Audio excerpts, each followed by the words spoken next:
Friends, welcome back to this channel. Today in this video I will show you how you can add data randomly in Excel. So without wasting time, let's start video.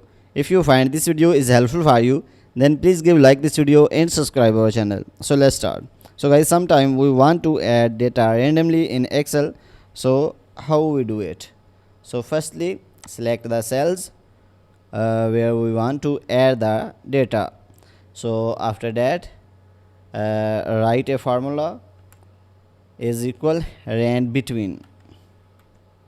So after selecting the formula, press tab button and then write a starting number. For example, I want to add data between 20 to 99.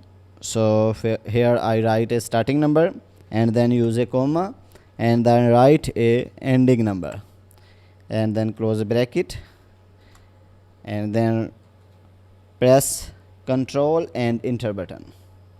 So you can see in this way you can add randomly data in Excel.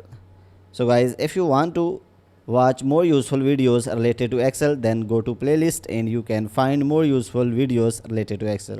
So guys, if this video is helpful for you, then please give like this video and subscribe our channel. Thanks for watching.